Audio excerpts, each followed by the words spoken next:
আসসালামু আলাইকুম। আমি আপনাদের সামনে আজকে একটি নতুন রেসিপি নিয়ে হাজির হয়ে গেছি। আমার তো ভীষণ ভালো লাগে খেতে, আপনাদেরকেও খুব ভালো লাগবে এই রেসিপিটা ফলো করে যদি একদিন রান্না করে খেয়ে দেখেন।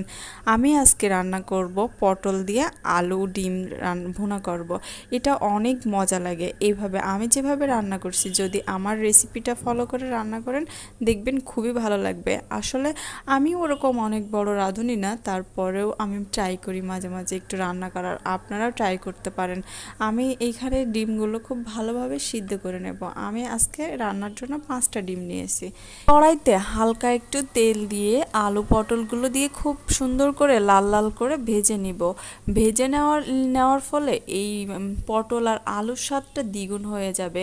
খুব বেশি ভাজবো না, আমি হালকা একটু লাল লাল করে ভেজে উঠিয়ে নেব। এগুলা আসলে অনেক মজা লাগে এভাবে যদি ভেজে ভুনা করা হয়। আমি পটলগুলো একটু একটু করে উল্টাই পাল্টাই খুব ভালোভাবে ভেজে নিচ্ছি। পর্যায়ে এসে আমি আলু পটলগুলো উঠিয়ে নিব, উঠিয়ে এক সাইডে রেখে দেব। খুব কড়া করে ভাজার প্রয়োজন নেই, হালকা পাতলা করে ভেজে লাল লাল হয়ে গেলে উঠায় রাখবো। আর এই পাশে আমি ডিমে লবণ হলুদ মাখিয়ে রেখেছিলাম, সেই ডিমগুলো আমি এখন দিয়ে দিব। দিয়ে ডিমগুলো হালকা পাতলা ভেজে নেব। ডিমটা আমি খুব বেশি কড়া করে ভাজবো না, হালকা পাতলা ভেজে নিয়ে ডিমটা আমি উঠিয়ে অন্য সাইডে রেখে দিলাম। এরপর আমি কড়াইতে সামান্য পরিমাণে দিয়ে তারপর সামান্য একটু গোলমরিচ দিব এবং এরপরে আমি আগে থেকে পেস্ট করে রেখেছিলাম পেঁয়াজ, সেই পেঁয়াজের পেস্টটা আমি এখন দিয়ে দেব। দেওয়ার পর আমি এটা খুব ভালোভাবে নাড়াচাড়া করব। সামান্য একটু লবণ, হলুদ, আদা বাটা, রসুন বাটা একে একে করে আমি পর্যায়ক্রমে এগুলা দিয়ে দিব। দিয়ে বেশ সময় ধরে একটু কষিয়ে নিব। কষিয়ে নেওয়ার পর যখন খুব ভালো একটা কালার আসবে এবং উপরে তেল ভেসে উঠবে, তখন আমি ভেজে রাখা আলু পটলের এগুলা দিয়ে দিব। দিয়ে পটলগুলা দিয়ে বেশ আমি 2-3 মিনিট মতো রান্না করে নিব।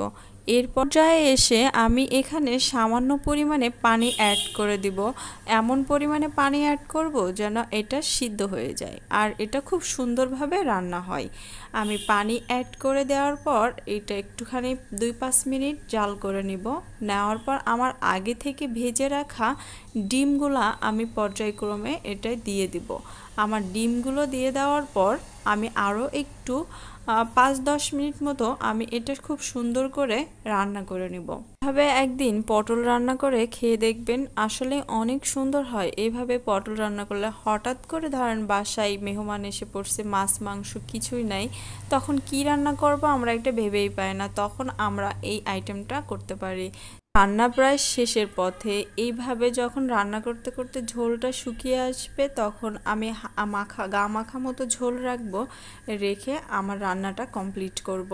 এই পর্যায়ে আসার পর আমি আমার চুলার জালটা নিভিয়ে দিচ্ছি। আমার রান্নাটা যে কত মজা হয়েছিল আসলে আপনাদেরকে বলে বোঝাতে পারবো না। এইভাবে রান্না করে একদিন খাবেন, দেখবেন আসলে অনেক মজা হয়। আমার রান্নার কালার দেখেই বুঝতে পারছেন যে আমার রান্নাটা দেখতে এবং খেতে কতটা সুন্দর হবে। আসলে এই পর্যায়ে আমার মনে হলো আর একটু ঝোল কমালে খুব ভালো হবে, তাই আমি ঝোলটা কমিয়ে নিলাম।